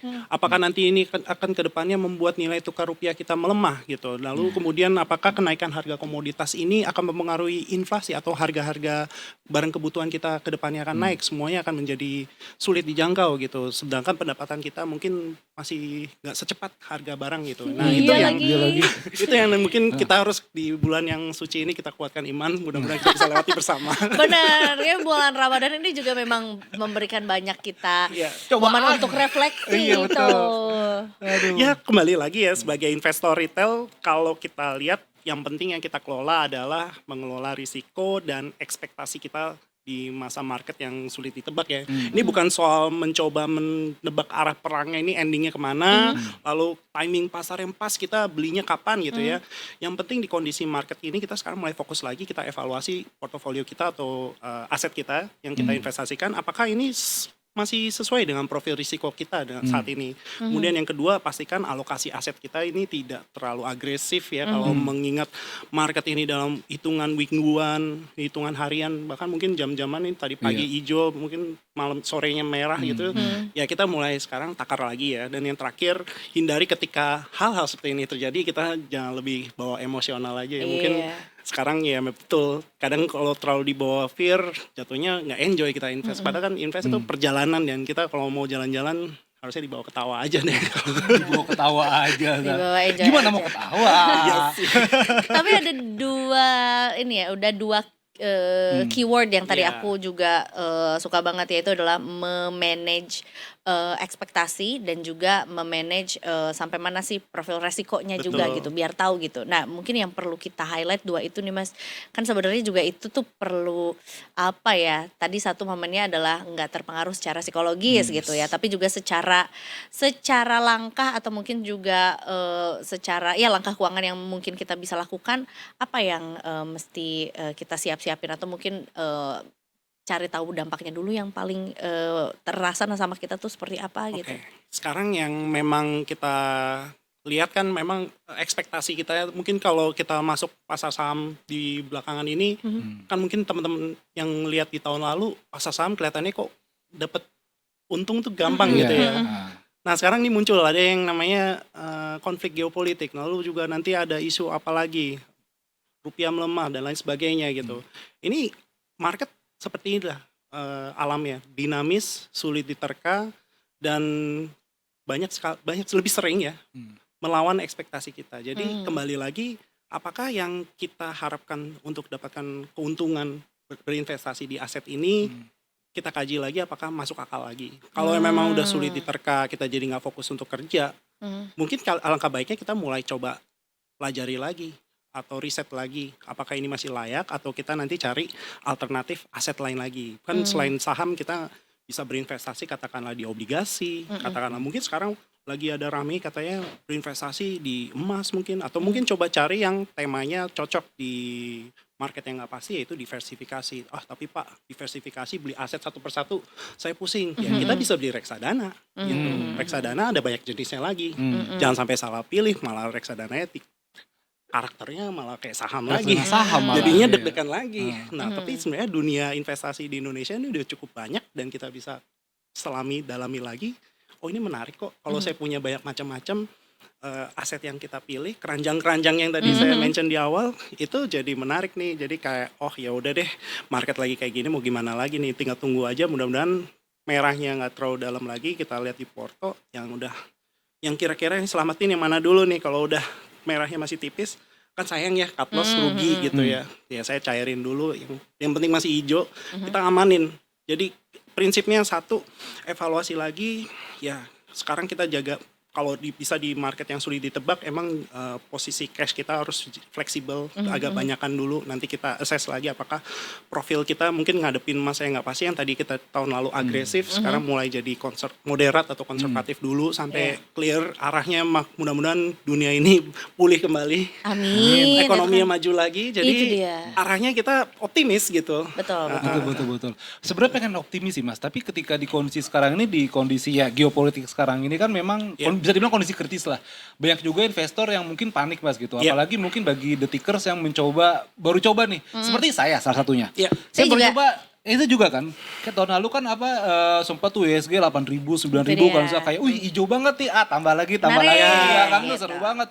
Tiba-tiba di awal tahun 2026 kita sempat yang MSCI itu Mas keluar daftar. Oke, turun tiba-tiba 8.000. Sekarang Amerika, Israel, Iran turun lagi 7.000-an. Sebenarnya apa sih Mas yang yang harus dipunyai oleh para investor retail begitu? Mungkin mungkin kalau Mas Ivo dalam di pasar begitu kan, di market gitu. Tapi mungkin bagi kita yang baru nih Mas, bekal apa yang harus kita punya Mas untuk bisa menyiapkan mental di tengah kondisi pasar yang gonjang-ganjing? Kalau udah kayak gitu, jawabannya nih jujur pertanyaan yang berat karena tiap orang kondisi mentalnya beda-beda. Iya, benar. Nah, cuman memang yang paling jelas kita lihat dari dua pandangan perspektif ya. Sekarang kita realistis di saat ini sama realistis di masa depan. Kita tadi kembali lagi ke tujuan tadi mau investasi, tujuan keuangan saya itu memang ini invest buat apa? Apakah dananya memang ini aman gitu buat nanti kita kapanpun saya bisa survive terus untuk jalanin invest di katakanlah di saham atau trading saham ini. Kalau memang nggak kelihatannya bisa jangka panjang, ini dana emang harus saya kembangkan atau jaga sebaik mungkin, jangan sampai rugi dalam, ya kita harus coba cari opsi jangan masuk ke aset ini. Itu case by case ya. Tapi ada yang mungkin ya saya bisa sih jalanin Pak, kalau misalkan market lagi kayak gini, tolong kasih saya kisi-kisi dong kira-kira dari market kondisi kita terpengaruh geopolitik, lalu juga ada isu dari mana MSCI, mungkin ada juga dari kabar nggak bagus dari rating Fitch. Nah itu apakah ini market kita layak untuk saya tetap stay invest di sini? Ya, kita bisa ngobrol. Kira-kira dalam 1 tahun ke depan ini apa strateginya? Nah, turunan ya dari kita tadi yang mentalnya panik, kita sudah mulai bisa turunkan strategi yang kita harus jalanin tuh apa? Apakah memang kita bisa terus survive, hold, lalu pelan-pelan kita beli lagi di bawah untuk di aset yang sama, atau memang sebagian kita harus memang kita keluar dulu gitu.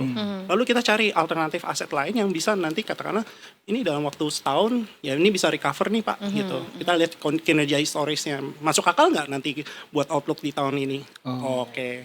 Jadi ada effort ekstra lagi atau mungkin kita move on aja, anggap aja ongkos belajar. Nah, kita coba belajar lagi ramu portofolio kita supaya lebih tahan banting. Itu kuncinya yang kedua nanti buat ngadepin mental ini ya kita preparasi ya tahu ibaratnya kita mau keluar rumah, ini sekarang cuacanya nggak ketebak ya, tadi pagi hujan, sekarang panas, ntar malam hujan lagi nggak gitu. Sekarang kita mau gimana? Mau biar liatnya apakah ya udahlah saya keluar rumah sampai sore, siang, habis itu pulang lah. Biar nggak kena urusan macet atau hujan di jalan. Atau mau tetap karena sibuk, ya dari awal berarti bawa payung atau jas hujan kalau di jalan biar nggak kenapa-napa. Ternyata Itu. juga ini jadinya cukup menarik juga. Iya. Profil kita juga bisa dibuat lebih tahan banting. Yes, Nah, bisa. define more tahan banting. Ini kan kalau misalnya tadi kan ngomongin soal kita pergi harus bawa payung lah atau mungkin juga kita emang udah siap secara mental ya mau gimana pun juga Jakarta emang macet, Beb, gitu ya. Kita hadapi aja gitu. Nah, gimana secara profil kita bisa lebih tahan banting gitu ya. Iya, bisa versatile. di market.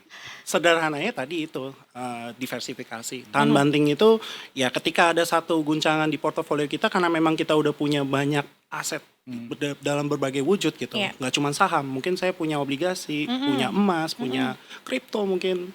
Ya, cuma memang kita lihat nih, oh ya udah deh, ini merah. Tapi kan ada obligasi mungkin masih tumbuh gitu. Saya start investasi belajar dari reksadana, coba belajar reksadana pendapatan tetap, dia pasti selalu tumbuh dalam 5 tahun terakhir. Bukan yang historis terjadi selalu tumbuh gitu ya, turunnya jarang gitu ya. Nah, kita kaji lagi ya. Kuncinya sekarang punya semuanya sih. Tapi memang kalau punya semuanya tapi karakternya sama, volatil kan capek gitu. Nah, coba cari yang karakternya beda-beda. Jadi kayak kita punya kita suka koleksi Pokemon kan, Pokemonnya nggak mungkin semuanya yang Pokemon Pikachu semua yang listrik semua. Saya harus punya yang karakternya lain-lain. Itu konsepnya sama sebenarnya di investasi kita supaya bisa lebih tahan banting. Kita punya banyak macam diversifikasi itu. Itu udah sebenarnya mungkin banyak orang yang sharing tentang konsep itu, tapi karena kita dari awalnya pengennya cepat kaya, pengen asetnya cuan, kita kadang lalai atau mungkin karena ya Pak kita mau beli ini aja nanggung cuma segini bisa, tapi saya mau belajar diversifikasi ya memang semua ada proses sih. Kita kadang harus memang melewati tahap ngumpulin dulu modalnya, asetnya atau mungkin pelan-pelan nabung. Kalau tadinya saya nabungnya misalkan di saham ini berat gitu ya, coba switch cari misalkan nabungnya di obligasi atau nabungnya di reksadana pendapatan tetap yang kita lihat mau ada berita apa kek gitu ya. Naik turunnya masih ujung-ujungnya naik positif kok gitu. Jadi enjoy tiap tahun. Nanti mudah-mudahan karir kita, usaha kita makin banyak. Nanti itu kita udah mulai bisa dapat yang dari modal ini tumbuh. Coba deh masukin yang liar mainnya. Coba deh yang lebih menantang. High risk, high return. Apalagi modalnya ini kan udah numbuhnya lama nih. Saya take profit lah. lumayan lah, modalnya juga masih jalan lagi, ya ambil dari sini, mau ini misalkan naik turun atau rugi, kan masih ada yang gede di yang tadinya kita pelan-pelan kumpulin. Itu proses. Nah kadang lupa soal kata kunci proses. Saya pun juga gitu awal belajar. Kita semua nggak usah kecil hati ketika baru nyadar, oh iya ya kenapa nggak dari dulu. Itu yang mungkin agak tabu diucapin kalau berinvestasi, kenapa tahu gitu, itu kurang-kurangin aja deh. Kita optimis aja lihat ke depan. Mau kata lihat berita ada yang negatif, ada yang ini, kadang kita harus coba mulai reverse lagi. Oh ini bisa jadi peluang nih. Gitu. Karena kalau aset itu naik terus kapan belinya gitu. Iyalah, karena ya siapapun juga nggak bisa predict the future ya. Kalau misalnya memang giftnya udah bisa predict the future, dia juga nggak akan bilang sama orang-orang, dia aja gitu ya, all in di mana gitu yang dia bisa emang udah pasti gitu. Namanya juga kita juga harus bisa itu tadi melihat peluang juga. Tapi ini case. Kalau misalnya nih, Mas Rivo, ini aku agak bergeser sedikit pertanyaannya juga. Kalau misalnya kita melakukan diversifikasinya berdasarkan jangka waktu kita akan berinvestasinya gitu. Let's say misalnya aku yang segini nih, ini sebenarnya duit segini sejumlah A, ini kayaknya belum akan dipakai dulu, kita ke yang jangka panjang dulu. Ini mungkin dalam jumlah B, mungkin nggak sebanyak A, tapi bolehlah kita putar dulu, atau mungkin secara resiko nggak masalah deh kalau kena hujan atau badai gitu. Itu gimana tuh Mas? Kalau bicara terkait dengan jangka waktu, ini menarik kita ngomong case by case. Sebenarnya yang paling masuk akal, atau mungkin aku boleh coba sedikit kemas lagi, misalkan saya tahu nih untuk tahun, mungkin misalnya saya punya pengen tahun depan jalan-jalan gitu ya.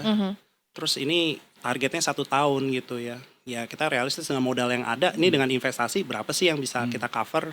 Kalau kita lihat aset saham gitu, mungkin setahun mungkin bisa dapat 10% ya dengan modal X gitu ya. Ya kita fokus aja dengan jangka waktu setahun itu.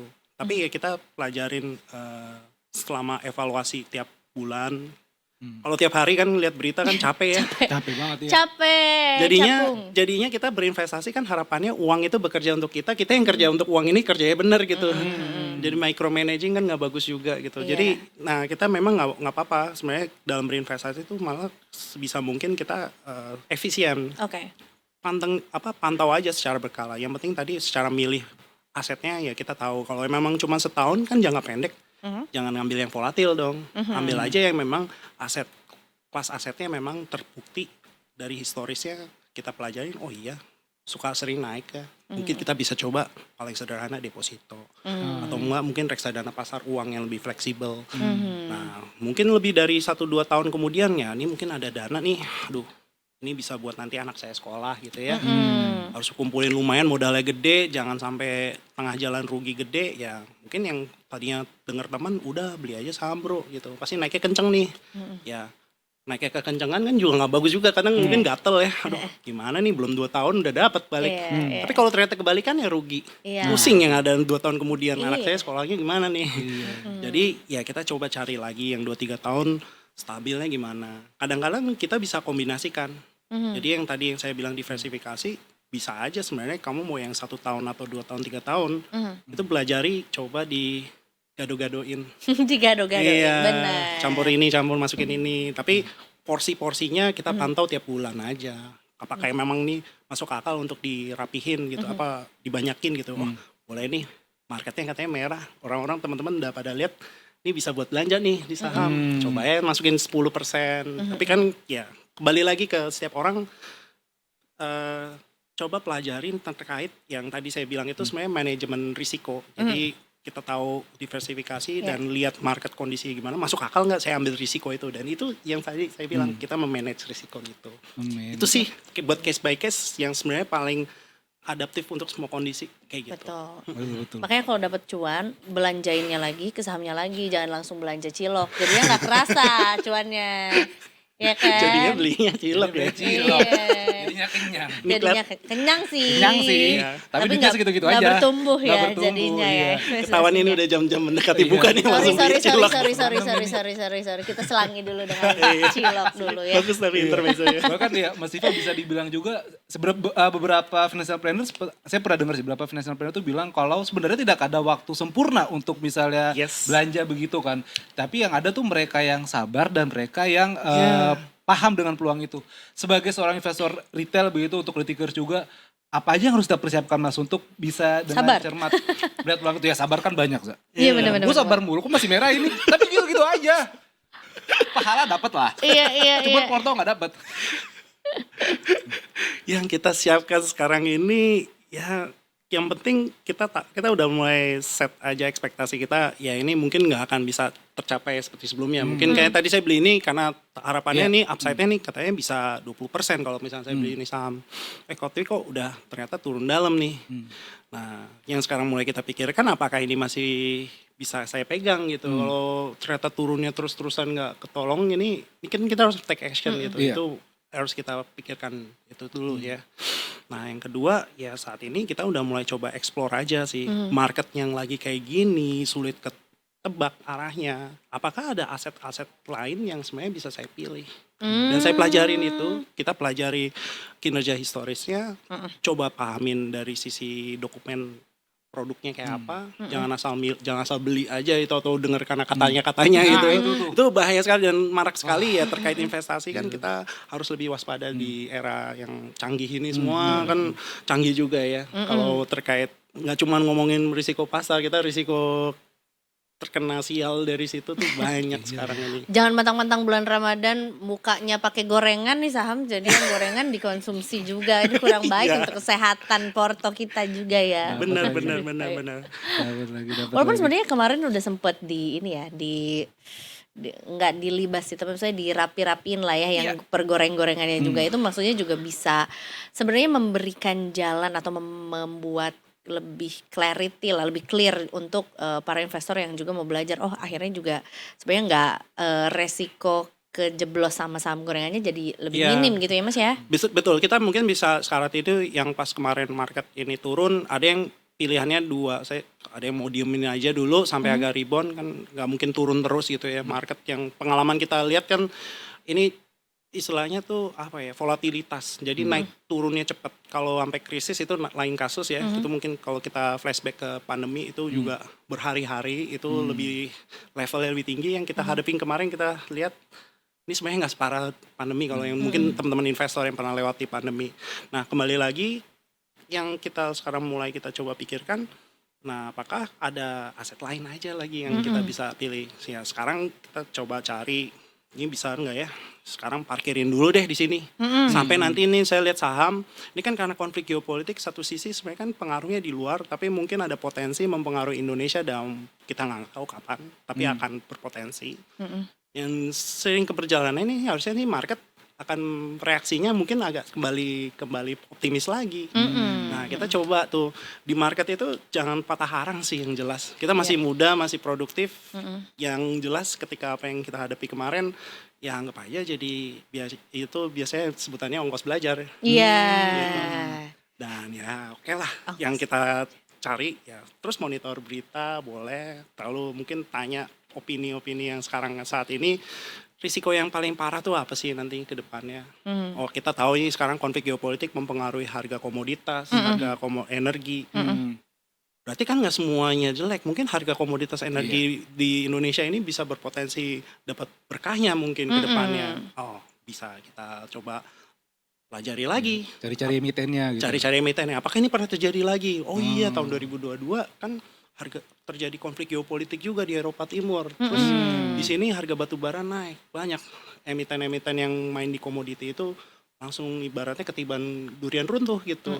Yang dapetin jadi setiap masa tuh ada gitu. Iya. Jadi dia ya.